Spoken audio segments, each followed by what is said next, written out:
The color of her hair, her lips, everything. Vertigo wasn't just Alfred Hitchcock's obsession with blonde bombshells. It was a psychological breakdown captured on film, a director's own vertigo spiraling into the darkest corners of human desire. What audiences didn't know was that behind those haunting San Francisco streets, production collapsed multiple times. Medical emergencies shattered filming schedules, studios fought brutal contract wars, and the leading lady wasn't even supposed to be there. Today we're diving into 20 weird facts about Vertigo, including one bonus fact that will completely change how you see Jimmy Stewart forever. Let's fall down this rabbit hole. The wrong blonde started everything. Vera Miles was Hitchcock's golden girl. She'd starred in The Wrong Man, appeared on his TV show, and the master of suspense had groomed her specifically for Madeleine Elster. Miles had even modeled for an early version of Carlotta's portrait, but fate intervened. Miles became pregnant, and Hitchcock declined to postpone shooting. The betrayal cut deep. Hitchcock never forgave her for choosing motherhood over his vision, and their relationship never recovered. Kim Novak wasn't his second choice. She was his consolation prize. Hitchcock's body betrayed him. Before Miles's pregnancy derailed everything, Hitchcock's own body nearly killed the production. Hitchcock was rushed to hospital with colitis and a navel hernia, and later had to have obstructing gallstones removed. The master of suspense was fighting battles on two fronts, his deteriorating health and a script that wasn't working. The delays stretched on for months. Every day in the hospital was another day Vera Miles's pregnancy progressed, sealing her fate and changing cinema history. Kim Novak never met her director. When Columbia's Harry Cohn offered Novak the role, something unprecedented happened. Novak agreed to take part in the film without meeting Hitchcock. She read the script, connected with Judy Barton's tortured psychology, and said yes to a director she'd never spoken to. It wasn't confidence, it was desperation. Novak was striking for more money from Columbia, locked in her own contract battle. The woman who would become cinema's most haunting blonde walked onto set as a stranger to her own director. A dead man's novel came back to life. Vertigo wasn't born from Hitchcock's imagination. The story was based on the 1954 novel D'entre les morts, From Among the Dead, by Boileau-Narcejac. But here's the twisted part. The French writing duo had crafted the novel specifically hoping Hitchcock would adapt it. They'd studied his previous films, particularly his obsession with dead women, returning to haunt the living. They wrote their psychological thriller as bait. Hitchcock took it, unknowingly falling into a trap set by admirers who understood his deepest obsessions better than he did. James Stewart's fear was real. Everyone knows Scotty Ferguson suffers from acrophobia. What they don't know is that James Stewart brought his own authentic terror to the role. During World War II, Stewart had flown bomber missions over Germany, experiencing genuine life-threatening situations at extreme altitudes, the trembling hands, the cold sweats, the visceral panic. Stewart wasn't acting, he was channeling real trauma. Hitchcock exploited this psychological wound, pushing his leading man to places that felt dangerously close to his wartime nightmares. The tower that doesn't exist, the climactic bell tower scene that haunts audiences' dreams. It's a lie. Mission San Juan. Bautista's tower was demolished in 1949, 9 years before filming. Hitchcock knew this. He didn't care. The entire dramatic finale takes place in a tower that existed only in the studio's matte paintings and forced perspective shots. Audiences believed they were watching Madeleine fall from a real Spanish mission tower. They were watching her fall from Hitchcock's imagination, a metaphor for the entire film's relationship with reality. Studio politics nearly destroyed everything. Harry Cohn hated the script. Columbia's head despised everything about Vertigo's dark psychology. Though Cohn hated the script, he allowed Novak to read it because he considered Hitchcock to be a great director. But Cohn's cooperation came with a price. Columbia agreed to lend Novak to Vertigo if Stewart would agree to co-star with Novak in Bell, Book and Candle. Hitchcock's masterpiece became a bargaining chip in Hollywood's contract machine. The master of suspense was forced to pimp out his leading man to get his leading lady. The color green became an obsession. Hitchcock's obsession with green in Vertigo bordered on pathological. Madeline's car, the porthole restaurant's eerie lighting, Judy's apartment's supernatural glow. The color became a character itself, representing the supernatural, the unreal, the impossible return from death. Hitchcock spent hours with cinematographer Robert Burks, perfecting each green-tinted shot. The production used custom filters and specially mixed paints. Green wasn't just a color choice, it was Hitchcock's visual representation of psychological delusion. San Francisco became a character. The film was shot on location in San Francisco, but Hitchcock transformed the city into something unrecognizable. He cherry-picked locations to create an impossible geography. The flower shop, the museum, the hotel, they exist in different neighborhoods, but Hitchcock's editing makes them feel like one haunted district. He was rebuilding San Francisco in his own image, creating a city that existed only in Scotty's obsessed mind. The real San Francisco was just raw material for Hitchcock's psychological landscape. The dolly zoom was born. The famous dolly zoom effect, where the background stretches while the subject stays the same size, was invented specifically for Vertigo. Hitchcock and his team created this technique to visualize Scotty's acrophobia, that stomach-dropping sensation of height and fear. They called it the vertigo effect. It required pulling the camera back while simultaneously zooming in, a technical feat that demanded precise coordination.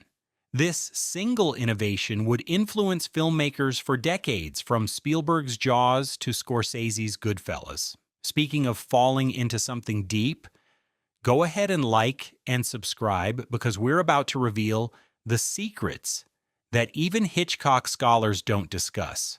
Edith Head's costume conspiracy. Costume designer Edith Head created two completely different women through clothing alone. Madeline's elegant gray suits spelled sophistication and mystery. Judy's cheap dresses screamed working-class desperation, but Head's genius lay in the transformation scenes. Each outfit change became a psychological metamorphosis. The gray suit wasn't just clothing, it was armor, disguise, and prison.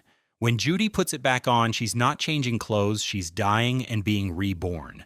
Head understood that in Vertigo, you don't just wear costumes, costumes wear you. The painting that predicted everything.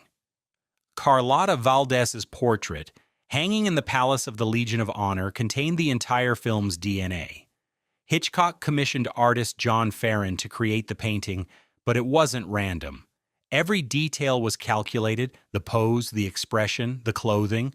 Carlotta's haunted eyes reflected Madeline's future torment. Her Spanish ancestry connected to San Francisco's history. Her madness foreshadowed Scotty's breakdown. The painting wasn't just a prop. It was Vertigo's psychological roadmap, hanging in plain sight while audiences assumed it was a decorative background.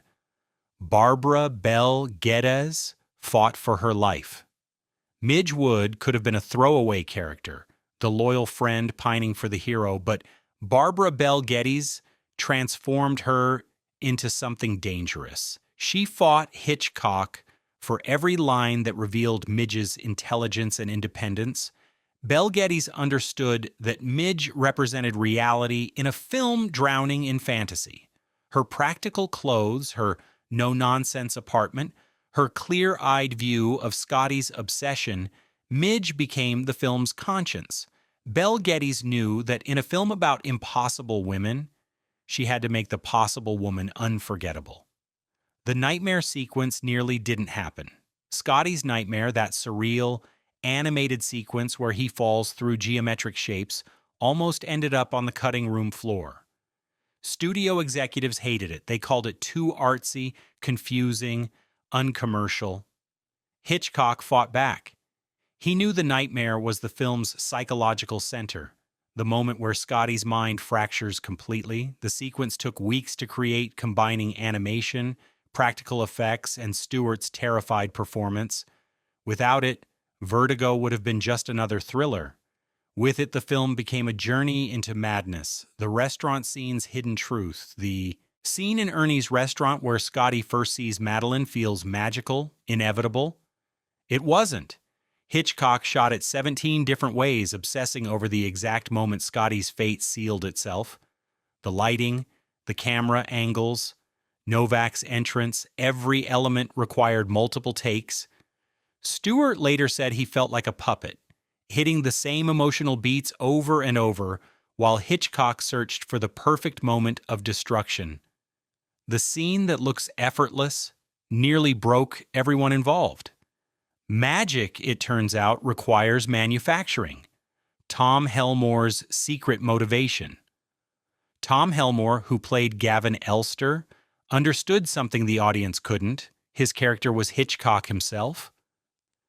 Elster manipulates Scotty into falling for an impossible woman, exactly as Hitchcock manipulated audiences into falling for impossible cinema. Helmore played Elster as a director, not a villain. Every line delivery carried the weight of artistic manipulation. Elster's plan wasn't just murder, it was the creation of a perfect illusion.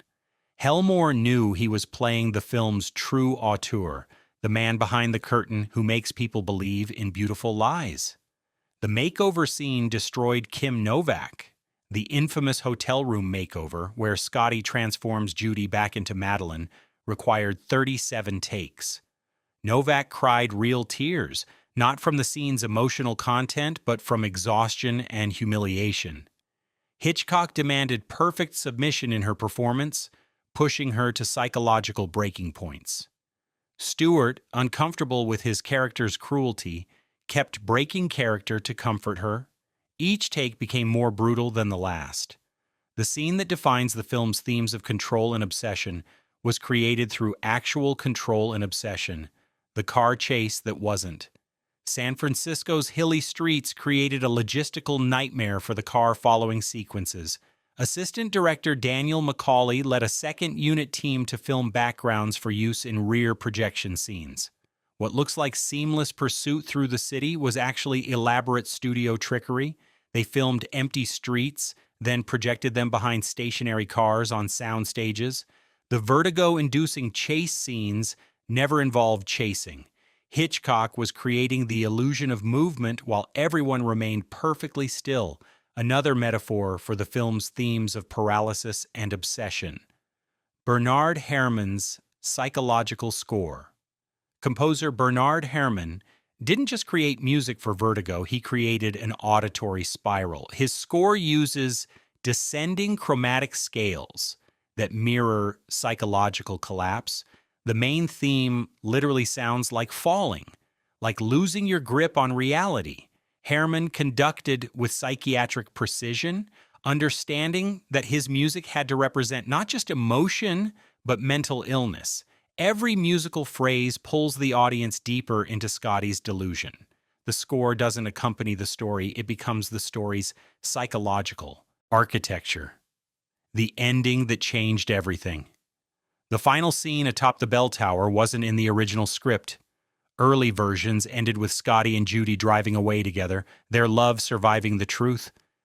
But Hitchcock realized that would be a lie.